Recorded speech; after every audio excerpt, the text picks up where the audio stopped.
How we doing, folks? Welcome back to the show. Welcome back to the Shankly Sessions. It is another drive time Liverpool preview. Up next is Burnley.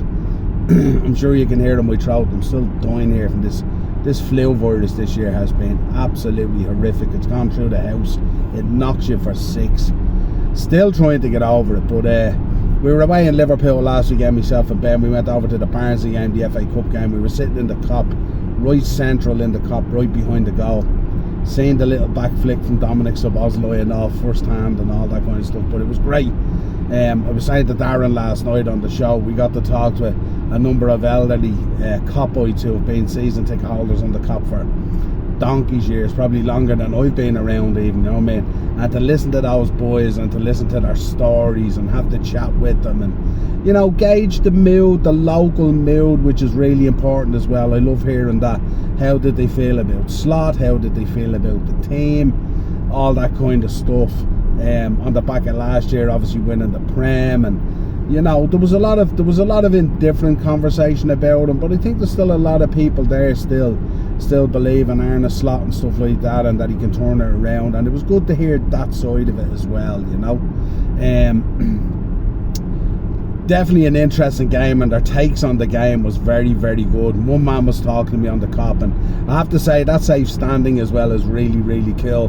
It's been a long time since I've been able to go to a match and stand up watching the match, which was very cool in the Kop in full voice. Great atmosphere as you expect for an FA Cup. A little bit nervous and stuff like that, but one of the lads on the Kop said to me, he says, you know what Liverpool, he says, at the moment, he says, the only way I can describe it is, it doesn't matter whether we're playing Real Madrid or Barcelona or whether we're playing Barnsley or Plymouth. He says, we play the exact same way. He says, and I said, well, it must be very easy then for a coach to coach against us then if he knows exactly what we're going to do. Every single game we play the same way. So he said, if it's Real Madrid, we'll raise our game up but play the same way. If it's Barnsley, we come down, no disrespect to Barnsley, we come down to Barnsley's level and we play the same way. And there definitely was, looking at the game, and it's different obviously when you're looking at a game live than when you're watching it or you're watching the highlights. There's a huge predictability about our game at the moment, and we spoke about it. And once again, okay, we're 11 undefeated, or 12 undefeated, whatever it is now, and it's like, but it's still indifferent, and we're still not playing well. You know, we're seeing shades of what Florian Wirtz can do. We're seeing shades of potentially his relationship with Ekitike beginning to form and stuff like that. We're seeing Dom, okay, forget about the howler. You know, that's not something Dominic Szoboszlai would typically do. But we're seeing Dom being that consistent kind of player. You know, we're seeing Ryan Gravenberch beginning to return back to a bit of form. McAllister's beginning to look a bit more like himself, but hasn't had a great season. You know, so it's just kind of very indifferent at the moment. I looked at it, the match even the other night against Barnsley, and it was we were so laboured in what we were trying to do, and yet then when we brought on that bit of skill and that bit of nous from Wirtz and from Ekitike, it just opens the game up in a different type of shape, form and fashion, you know. And it was very evident, like, you know, because without those two boys on the pitch, it was very sedation, and it was very kind of like, there was a lot of recycling. So you look at the stats of the game and you think, you know, you might have had whatever it is, 65, 70, 75% possession, stuff like that, but we really don't do anything. And that final third, we really don't do enough with the ball. And it's like nearly as if the only way I can describe it is if we've been over drilled, over coached, whatever way you want to talk about that. Kind of like, just, it's nearly players are playing in fear of not wanting to do something different out of the box. It's rinse and repeat every single time. Ball out to the right, ball in. And like, the problem we have as well is we put the ball out onto the wings, we play the ball in, or we go past the player. We're not flooding the box with players. And like, we're not flooding the box with players even when we're up against. And again, no disrespect, because I thought Barnsley did well, I thought the keeper was excellent, that winger was outstanding and stuff like that and all. But like, We should be arriving in the box and flooding the box against teams like that. And that's why I'm concerned, because, you know, little parallels there with Burnley as well, because although Burnley are sitting 19th at the moment, they're not in a great position. They're 8 points, I think, off safety. Doesn't look like they're going to be able to climb out of that. They still play a decent brand of football, and they've been unlucky in a few matches. And Scotty Parker is a very good coach, and he has them well coached as well. So they'll be well prepared for this game. They're not going to open up. They know if they open up, they'll get killed on the counter or whatever it is, but to give us those spaces. You know, Mo might be returning now, so who knows? Mo might be back in time to, you know, throw on a jersey or at least be an option. So let's see what happens there. But it's like it's so laboured and stuff like that. Like, if you look at that Barnsley game, okay, we coughed up a stupid goal, and we also gave them a couple of chances as well. But like right up till about whatever it was, what was it, the 80th minute or whatever it was, they were still in the game. Like, as fans on the Kop, we were still white knuckling it a little bit, because they were creating little half chances, and it was 2-1. And remember, let's not forget as well, I think in the first minute it was, right at the start of the game, they hit the post. So like, it's just, we have an awful habit of making teams that there's such a gulf in the talent that we should put them to the sword, that it's like as if we're so laid back about our approach, we're nearly horizontal, and we don't go out there and go for the juggler the way other teams would go. Right, we're gonna pressurise these so hard that within 20-25 minutes we're gonna put them away. Now, we know this season, more than any other season we've seen it, there's definitely a levelling out in the Premier League in terms of the gulf between teams. So, as I said on the last one, I don't think there's too many games that you look at in the Premier League and you go, that's nailed on 3 points, that's nailed on 3 points.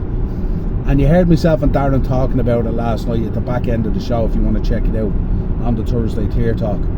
We spoke about Carrick taking over and the run of games that he has now, and it's a real difficult run of games. You know what I mean? And I know obviously he's starting out with the Manchester Derby, and then he's away to Arsenal. I think it's home at the weekend and then away to Arsenal. And then he has 2 home games, Fulham and Tottenham. And look, they're tough games as well. Like, you look at that Brighton game at the weekend, that FA Cup game, and we know Brighton are a very good side, well drilled, well coached.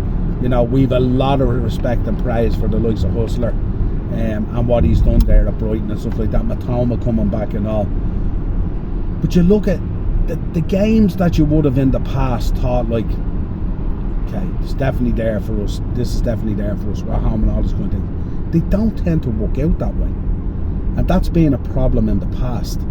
And that's why there's still a certain level of nervousness in me in this run that we're on. Because I haven't really seen, like, if you think about the 11 games that we're on, or 12, whatever it is now, all comps, there hasn't really been a game where I turn around and go, that game. I don't think we've really put together a 45 minutes or a 70 minutes or a 90 minutes where I can go, that's a performance. I've seen little moments within games. I've seen, you know, passages of play, 5 minutes here, 5 minutes there. But I've also seen us at times against weaker opposition looking really, really ordinary. And, you know, I would normally look at a game like this, you know, if we were in our pomp and we were playing and we were moving the ball around and we were transitioning at a lightning speed, and if we were playing what we used to describe that heavy metal football, whatever you want to call it, you know, and we were really applying the Gegen press and all that kind of stuff, I would look at that and I would think, yeah, this game, this Burnley game, this shouldn't be a problem. Yeah, we might have to be a little bit patient because we know they'll sit in and we'll have to break them down, but overall, you know, it shouldn't be a major problem for us. But I think we'll get the job done at the weekend, but I don't think it'll be comfortable.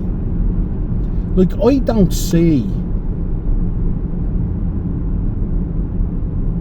a 4-1 or a 5-1 or a 3-0. I don't see that. You know what I mean? And I don't see that when you look the other night even. And remember, if you look at the other night and you look at that team we had on there against Barnsley, like, that was a very strong team. I was shocked, because I was saying to Ben even when we were over there, you know, and we got the tickets and all at face value, it was all good, and we had a good time staying in Hanover Street and did a few bits. We create these memories always, you know.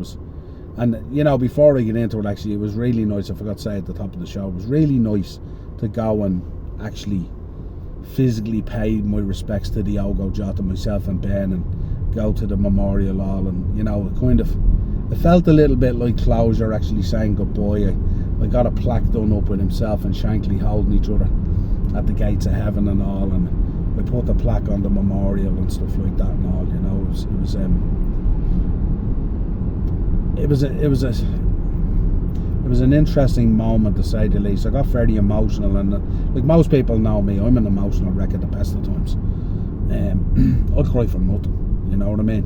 But I teared up. It was a tough one as well, and do you know what? It's a tough one, because I suppose as a father myself, and I'm there creating memories with my son, you know. As a father, as a son myself, you know what I mean? The loss of those two boys in that tragic accident, and to see his wife and to see his kids trying to get on with life, but still encapsulated in the club and the full support of the club, and then to be in the ground and on the 20th minute singing the song and paying the respects and stuff like that. And it's really tough. It's really, really tough, and I can see why it's very emotional for these players as well. There's banners everywhere, there's flags everywhere, scarves everywhere, and it's not that you would want to escape it in any way, shape or form, but that you can't escape it. And it's really it's tough. It's really tough. And listen, I'm just a Liverpool fan who loves Diogo Jota and loves all our players and loves the club.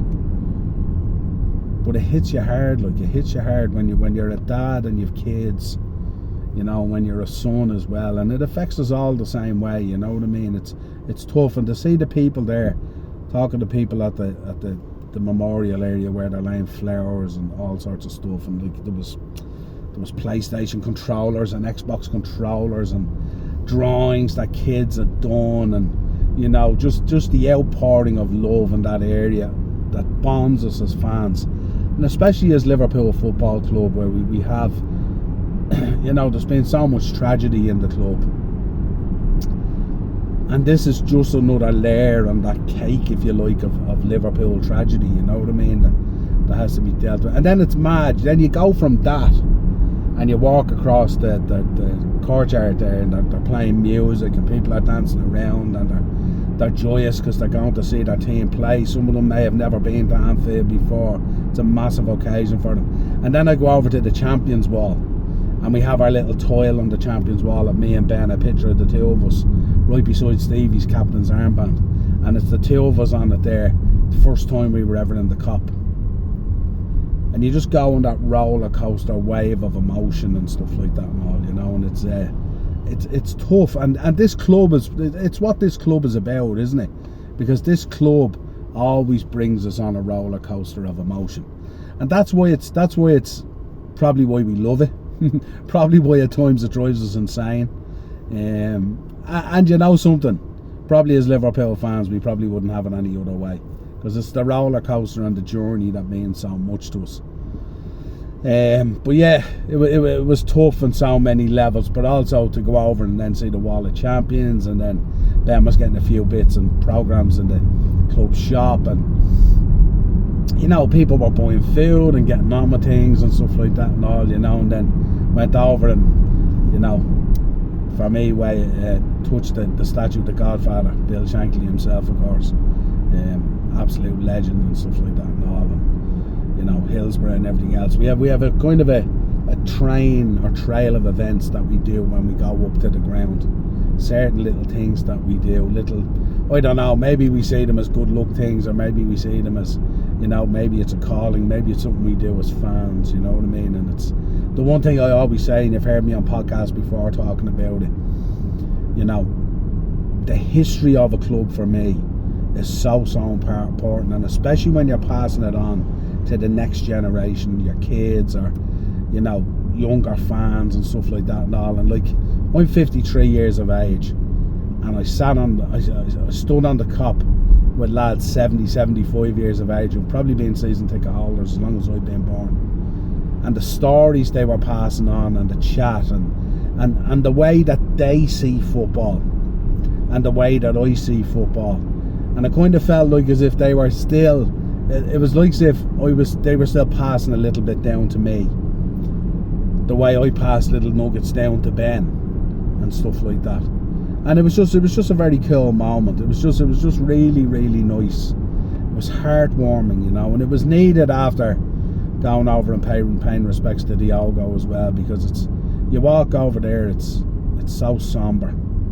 And so touching, and to see everyone from a 5-year-old to a 55-year-old sobbing a little bit, and the outpouring and the support and all that kind of stuff. But anyway, enough of that. That's just me going on a bit of an emotional roller coaster. Don't mind that. But back to the game. Yeah, I think this game will be an interesting game. I think it's one that, it's not unusual for us to drop an unbeaten streak to an unexpected team, I would say, and Burnley would be one of those teams. So I think we have to be on it at the weekend. I think they will sit in. I think they'll be compact. I think they'll kind of try and do just literally what Barnsley did, to sit in, be compact, keep it tight, and try and spring it maybe down the wings at times and stuff like that as well. Again, the lineup will be interesting, what they got for picks. But it'll be interesting to see. But I think this will be a tight game. I could see this being a 2-1 to the latter stages and maybe finishing 3-1. And I said it the other night, actually, after the Barnsley game that was 4-1. I said, you didn't look at that game, you didn't look stats, you look at that 4-1 and you think that was a handy one for Liverpool. It was nothing like that at all. That was a tough game for us, and we made it tough ourselves. I think we're very lethargic in our play. I think we're very slow in the transition. I think we're a bit too patient, you know what I mean? And I think, as your man said on the cop the other day, this lark are playing the same regardless of what team you're playing. For me, it's a bit weird, because it's a levelling down and a levelling up. And the problem you have with that as well is when you're still in cup competitions or Champions League and stuff like that, you're going from playing, this week is slightly different because it's not quite the same, but you're going from playing at Barnsley to this week then playing at Burnley. But if you're going from playing at Barnsley and then the next thing you have a Villa or an Arsenal or a Man City, the gulf of levelling up might be a bit more difficult. And I think that's where we might get found out and drop points. And I think that's where we have to be careful. I think this week, okay, it's Burnley, so the levelling up doesn't have to be monumental and the magnitude of it, if you know what I mean. So you're playing the same way, but you're levelling up in a little, in the actual game. So it'll be interesting to see. But like, if you're a high level coach, and like I think Scotty Parker's a good coach, but I think if you're a high level coach, I think it's incredibly easier to figure us out, because our patterns of play are so repetitive. And until you introduce a Florian Wirtz or an Ekitike that are kind of a little bit more technical and skillful, and kind of have a blend of that along with a little bit of trying to create a little bit of chaos, like what Darwin used to do, but not at Darwin's ways, because we know Darwin was Captain Chaos. But they create a little bit of chaos and a little bit of doubt within players. Rio does it a little bit as well, in terms of the way he dribbles and draws players. But our decision making in the final third is way off where we should be.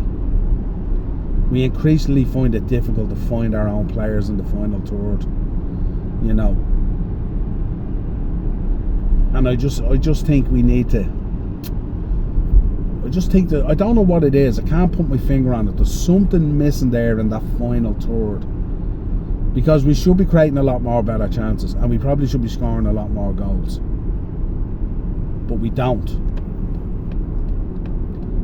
And the reason we don't, I think, is because either players are playing in a very static, drilled kind of way that's drilled into them all week, or we're playing with a level of, because we've had such an indifferent season, maybe we're playing with a level of fear that we don't want to, you know, do something different out of the box that might happen. Like, we don't take enough shots from distance either. I mean, that Barnsley keeper the other day was really, really good, but he wasn't even a big keeper.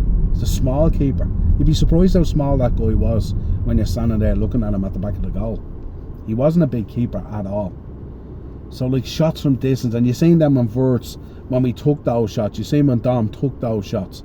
When we took those shots from distance, it paid rewards. But, like, we're so fearful in games of doing that. You know, how many times do we pick a ball up on the box, goes across the 18-yard line, and then spray it out to the wing, instead of trying to curl one into the corner, and instead of trying to, you know, slip a reverse pass, whatever it is, you know what I mean? And we just don't do it. There's no kind of nous to our play, you know. Kind of reminds me of that game, you know, that fuzzball, you know, the football table, where all the players are static on a bar. It's kind of like that. People are rarely out of position. We don't flood the box. You know, we don't commit players forward when we're in control. You know, everything is just very, this is your job, this is your job, this is your job. But look, that's what we're going to. Let us know in the comments what your lineup will be. Let us know what your prediction is as well. Be interested to hear that as well. But hopefully the Reds can continue what they're doing. Just keep on putting the points on the board and stuff like that. Really, really important. So I'm gonna go 3-1, but not a comfortable 3-1. And let's see what happens. So up the Reds. Let's keep this going. Let's keep this, you know, try and build that gap with that top four as well. You know, Rosenior's gone into Chelsea now. They'll be buoyed by that. Carrick's gone into Man United. Should be a little uplift. 2 tough games coming up, but there should be some sort of an uplift. So we need to be really, really careful. We still are very much in a top 4 battle. So let's see what happens there. So if you could subscribe to the channel, it is the upper tier. And if you're the Liverpool fan, it's the Shankly Sessions is the playlist. That's where you'll find all the Liverpool content. Don't forget, tonight around 7:30 we're live. We're going to be covering SmackDown live from the O2 in London. If you want to join us for a bit of pro wrestling, please do as well. No doubt you'll enjoy it, and we'll talk to you again real soon. Cheers, folks.